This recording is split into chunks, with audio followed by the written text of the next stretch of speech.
یہ تصویر field marshal K Libya کے دورے کی ہے، جس میں ان کے ساتھ ڈی جی سی میجر جنرل فیصل نصیر وہ بھی نظر آ رہے ہیں، اور اس تصویر کو لے کر جو سینئر صحافی ہیں ابصار عالم، انہوں نے تبصرہ کیا ہے کہ اگلے D G I S I Faisal Naseer ہو سکتے ہیں۔ اس پر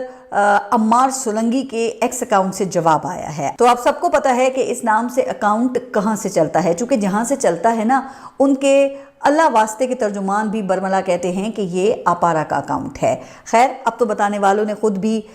اس ابہام کو ختم کر دیا ہے، کیونکہ اس پوسٹ میں کہا گیا ہے کہ ابصار عالم صاحب، یہ انتہائی غیر ذمہ دارانہ اور غیر ضروری بات چیت ہے، میں پروموٹ ہوں یا نہ ہوں، ڈی جی آئی ایس آئی بنوں یا کور کمانڈر، آپ کا پرابلم کیا ہے؟ کیا کبھی میں نے پوڈ کاسٹ کیا کہ آپ کی تنخواہ کاٹ لی ہے علیم خان نے؟ اب اس پر تو یہی کہا جا سکتا ہے کہ ہر شخص کو پھر اپنی وضاحت دینے کا حق حاصل ہے، چاہے وہ اپنے اصلی نام سے دے یا فرضی نام سے۔ لیکن بہرحال اس پوڈ کاسٹ میں ابصار عالم نے ایک اور دعویٰ بھی کیا ہے، جس سے لگتا یہ ہے کہ نون لیگ کی جو ٹاپ لیڈرشپ ہے اس کی خواہش بھی پوری نہیں کی گئی ہے۔ تو ابصار عالم کا کہنا یہ تھا کہ سی ڈی ایف کے نوٹیفیکیشن میں تاخیر کے دوران مسلم لیگ نون کی ٹاپ لیڈرشپ ندیم انجم کو دوبارہ ڈی جی آئی ایس آئی لگانا چاہتی تھی، تجویز مسترد ہو گئی، پھر نیشنل سیکیورٹی ایڈوائزر لگانے کا کہا گیا انہیں، جو نہیں مانا گیا، پھر امریکہ میں سفیر کی تجویز دی گئی اور وہ بھی مسترد ہو گئی۔ اچھا، جس سے لگتا ہے کہ ندیم انجم کی کہانی اب ختم ہو گئی ہے، اور اس سے یہ بات تو ثابت ہوتی ہے کہ سی ڈی ایف کے نوٹیفیکیشن میں تاخیر کی وجوہات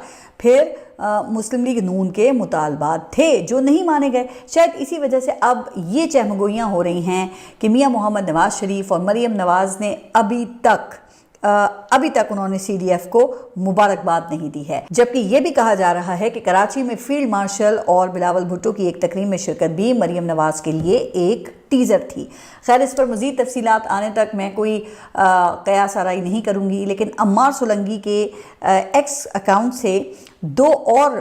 پوسٹیں بھی کی گئی ہیں۔ ایک میں کہا گیا ہے کہ کچھ ہونے والا ہے، اس کے ساتھ ہی پھر ایک اور پوسٹ آئی جس میں 3 خواتین کا نام لکھ کر سوال پوچھا گیا ہے کہ ان میں سے کون بہت جلد گرفتار ہوگا اور جیل جائے گا۔ ان خواتین میں ایمان مزاری، ربیہ باجوہ اور تانیہ بازائی شامل ہیں۔ اب دیکھیں پھر کہ ایک گرفتاری ہوتی ہے یا پھر تینوں کو گرفتار کیا جاتا ہے، لیکن یہ بات تو واضح ہوتی ہے اس سے کہ گرفتاریاں پھر کسی